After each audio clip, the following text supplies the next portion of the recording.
안녕하세요. 이명기 목사입니다. 오늘은 신명기 3장 묵상입니다. 모세는 이스라엘 백성이 요단을 건너기 전 요단 동편 땅을 정복한 일을 회상합니다. 하나님은 바산 왕을 이스라엘에게 붙여주셨습니다.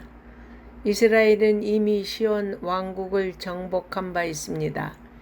이스라엘 백성은 바산 왕국을 쳐서 성읍을 모두 빼앗았습니다. 바산 왕은 아모리 왕 시온이 망하는 것을 보고도 조금 더 걱정하지 않았습니다. 바산 왕국은 이스라엘을 대적할 만큼 강대했고 또 요새화가 잘 되어 있었기 때문입니다. 그는 자신의 실력만 믿고 견고한 성을 의지하다가 결국 이스라엘에게 멸망했습니다. 아무리 강한 바산이라 할지라도 하나님께서 손에 붙여주시기만 하면 이길 수 있습니다. 인생이라는 영적 전쟁터에서 하나님의 능력을 믿고 의지하는 자들은 반드시 승리하게 됨을 기억하십시오. 본문은 요단 동쪽 땅을 분배한 사건에 대한 회고입니다.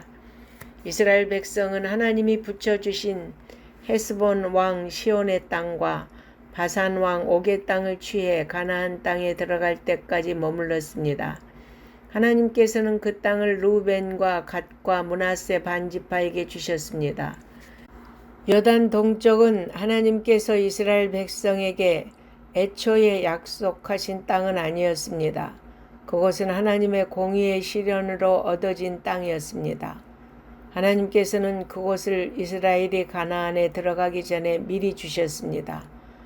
모세는 요단 동쪽 땅을 먼저 분배받은 두 지파 반에게 아직 기업을 받지 못한 다른 형제 지파를 위해 요단 서쪽 가나안 정복 전쟁에 참여하라고 명령했습니다.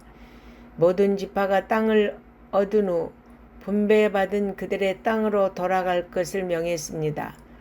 두 지파 반은 모세의 말에 순종했습니다. 그들은 하나님의 은혜와 다른 지파들의 도움으로 먼저 기업을 얻고 안식을 누릴 수 있었습니다.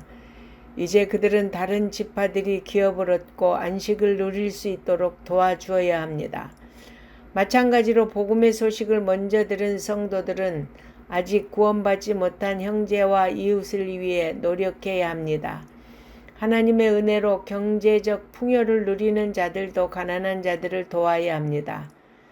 두 지파 반에게 땅을 분배한 모세는 여호수아와 백성을 향하여 너희는 그들을 두려워하지 말고 단대히 나아가 싸우라. 하나님께서 친히 이스라엘을 위해 싸울 것이라고 하였습니다. 이러한 모세의 격려는 가나안 정복 전쟁을 앞둔 여호수아와 백성들에게 큰 힘이 되었을 것입니다.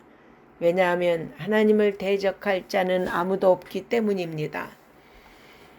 본문은 모세가 가나안 땅에 들어가기를 간절히 열망해 하나님께 간구했던 것과 그에 대한 하나님의 응답을 회고하는 내용입니다. 모세는 이스라엘 백성이 출애굽하는 데 가장 큰 공을 세운 지도자입니다.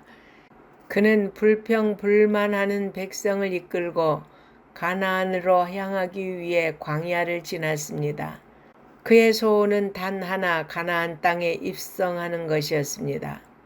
그는 이미 하나님께로부터 가나안에 들어가지 못한다는 말을 들었지만 다시 한번 들어가게 해달라고 기도했습니다. 모세의 기도를 들으신 하나님은 그만해도 족하다라고 말씀하셨습니다. 모세에게 맡기신 사역이 여기까지이기 때문입니다. 그는 비록 가나안에는 들어갈 수 없었지만 구약의 선지자들과 예수님에 의해서 최고의 선지자로 인정받았습니다.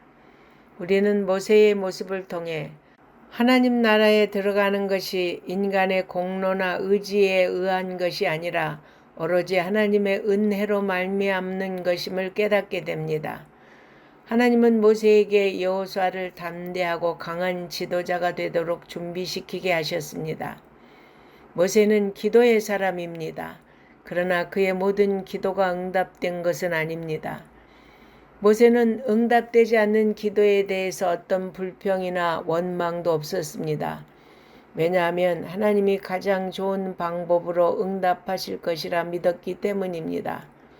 예수님도 겟세마네 동산에서 기도하실 때 할 수만 있으면 이 잔을 옮겨 달라고 기도했지만 침묵하시는 하나님께 그러나 나의 원대로 마옵시고 아버지의 원대로 하옵소서라고 하셨습니다.